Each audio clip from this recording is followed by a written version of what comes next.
If you don't plan well, then you will spend your entire day working in the kitchen, cooking meals, and cleaning, and I'm sure you don't want that. Here are 10 tips to save time in the kitchen. The very first being try to cook one pot meals, like I'm doing right now. I am cooking a nice chicken dinner, so I'm cooking the gravy, the chicken pieces, and everything in one pan, and that saves a lot of time. Another idea is to make sheet pan kebabs instead of making the mixture, making shapes of kebabs, and then frying them and the whole process. What I do is I mix all the masalas and then I place it on a baking tray and bake it at 200 degrees for 40 minutes, and the kebabs are done. I just put some oil on it and that's okay. I will not be spending a lot of time in front of the stove frying them because I need a quick meal. Another tip is to make sure that you add in a baking dish once a week. Baking takes the stress out of cooking. You just have to mix in ingredients and then put it in the oven, let the oven do the cooking, and you can chill, relax, or do anything else. Another meal that I swear by is roast chicken with vegetables. What I do is I take a big baking tray or a big serving tray. I add in all the vegetables, I chop them up, so like potatoes, carrots, bell peppers, onions, tomatoes, whatever you have in your kitchen. It's like up to your creativity. And then I add chicken pieces. Now they can be breast fillets, they can be thigh pieces, or maybe chicken with legs. Put in the marinade sauce and then just mix it up, put it in the oven, and bake it. You get amazing roast dinner, healthy, full of protein, and your family will love it. And you don't really have to do a lot for that. I did my YouTube video voiceover while I put these kebabs in the oven, and I was so relieved. And my family was so happy because I made these chapti kebab burgers that were a hit and a hit for me too. If I'm cooking a special dish, then I will cook one day and then eat it for 2 days. Especially halim, biryani, things that take up a lot of time, they take a lot of effort to cook. Then I deserve a holiday the next day. So right now I'm making halim in this video, and halim is full of protein and it's an amazing dish, very fulfilling. We are two people, and this halim that I made, we ate it for 2 days and then I froze another portion for a third day or some later use. So basically, I did cooking for one day and I had 2 free days of cooking. There are some people that I know and they cook fresh food daily, not because they like to cook fresh food, but because their family likes to eat fresh food every day. Their husbands or their fathers, their in laws, they're like, we can't eat the same meal twice in a row. So for those women, I would suggest that they make a dish, freeze one portion, and then take it out the next time and serve it as a fresh meal. Nobody would know that it's a frozen meal, and that's going to save you a lot of time.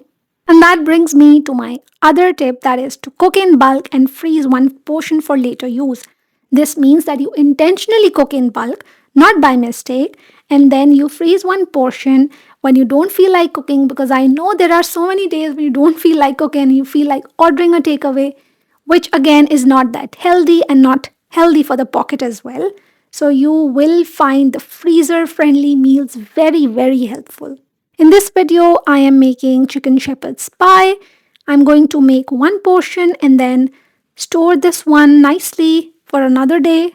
And you can do that too. Take it out when you need it, put it in the oven, bake it, and it's going to be as good as fresh meal. Whenever I'm boiling potatoes for a dish, I boil more because I know they are so versatile. You can make so many dishes with potatoes. So when I was making shepherd's pie, I boiled potatoes.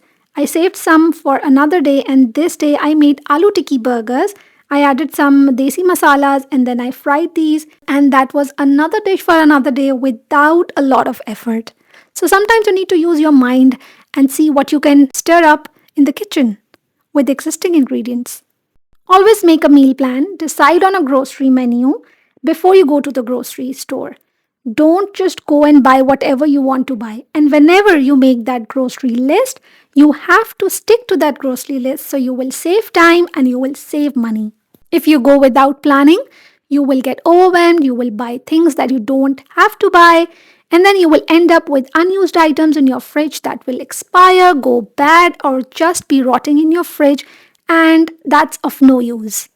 Whenever you do your grocery, organize it as soon as you reach home. Please don't be lazy like me, because I am dedicating this tip to myself because when I come home, I am tired and I don't want to put away the grocery and it sits on the countertops, and that's not good. This tip does not only save your time, it makes you more disciplined. It keeps your kitchen, your house tidy. Because when you come home and you let the things stay on the countertop, there are things that might go bad. So, like cheese or meat, you want them to be sorted and put it in the freezer in the right places. If you don't do that and you just at the end of the day shove it in some shelf without knowing which thing belongs where, so you don't really know if you've bought the rice packet or you've bought enough cheese or you've got that pasta packet because all you've done is dumped it into one shelf without organizing it. So definitely that is going to take more time when you need to find that ingredient and waste your money as well.